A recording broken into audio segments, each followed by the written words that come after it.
Alright, so in this tutorial I want to show you how to create a hollow ceramic sphere and then add things and subtracting things from it to make a sculpture.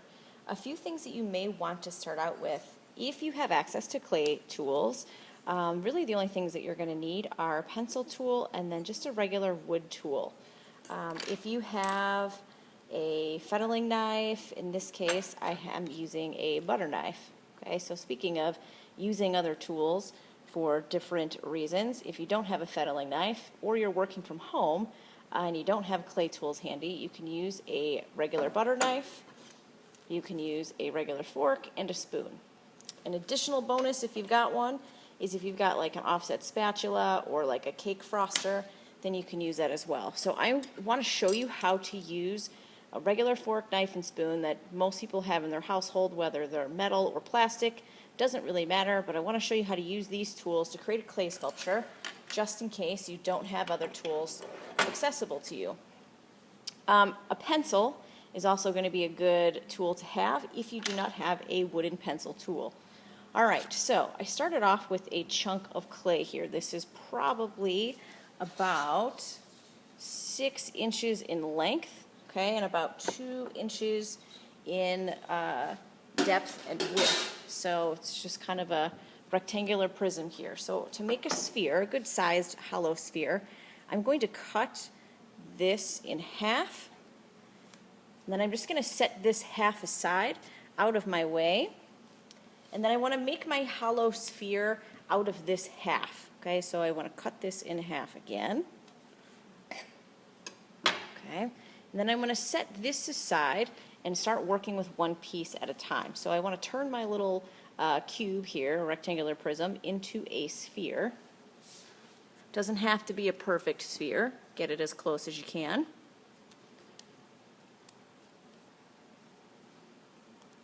You can use your table to work on.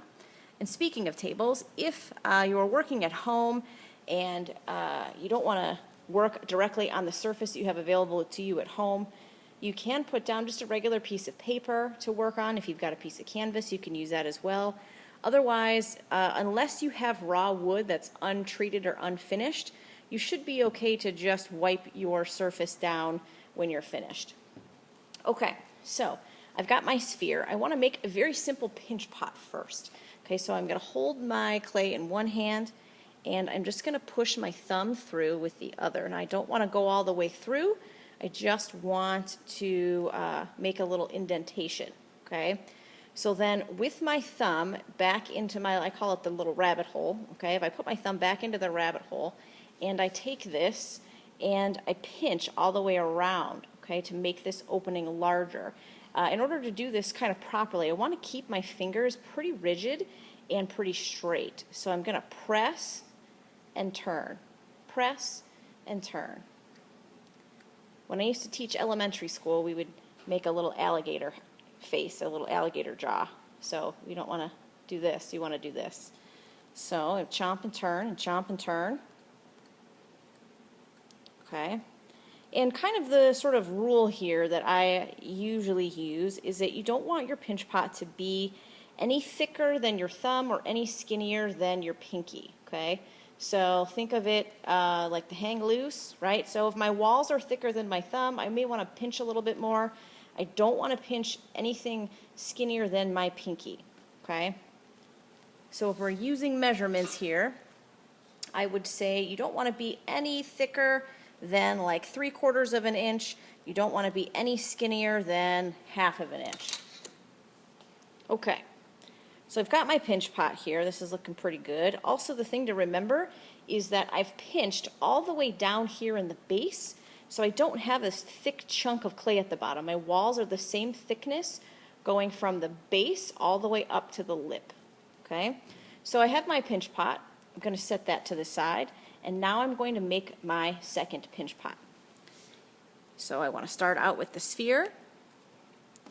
And the idea behind this is that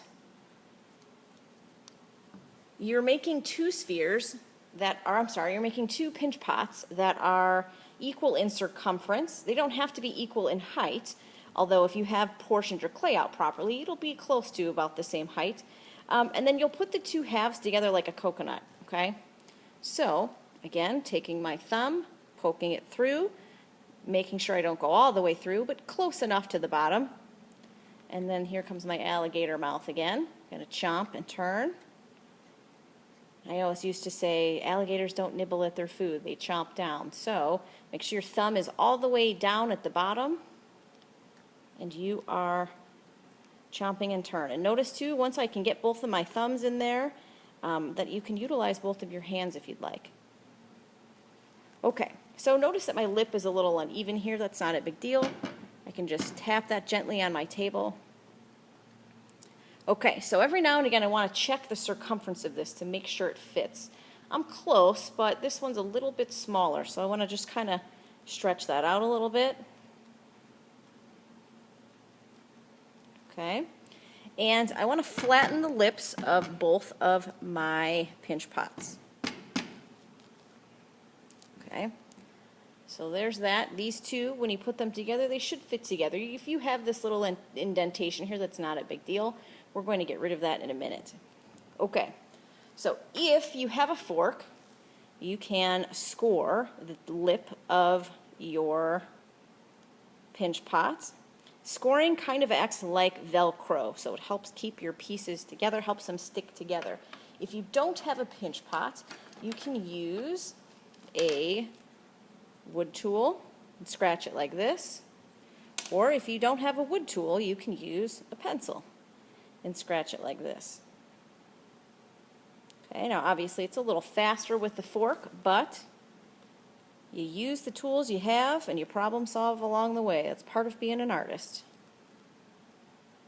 Okay, so I've got those pretty well scratched. Now, traditionally you're told to score, slip, and smooth things together. If your clay is super fresh, you don't necessarily need slip or water to connect these two together, especially if you are in a classroom and you don't have a water source. This is a good way. If you have nice, wet, fresh clay, you don't really need slip, especially for a form like this. Okay, so without slip or with slip, depending on your resources, I'm just going to put these together. And my job now is to make this seam disappear. So I want to take this and I'm just going to drag the clay back and forth until that seam disappears. Okay. Now essentially what you've done is you've trapped air inside of here, and if you are experienced in the way of ceramics, trapping air inside clay is not necessarily a good thing because that's how things kind of pop and blow up in the kiln. All right, so we'll talk more about that later. So I've got this smooth together. I'm going to continue to work on getting this nice and smooth, and then I'll show you how to carve and add things. Okay, now that I've got my sphere relatively smooth and that seam that was here in the middle is totally been blended in and smoothed together, I have a nice kind of air pocket. I have a nice hollow form that's got some weight to it that I can then build off of and carve into. So this is a great way to build sculptures and have kind of a base for a sculpture or a main portion of your sculpture, and then you can add to it without using a ton of clay and without using a lot of tools.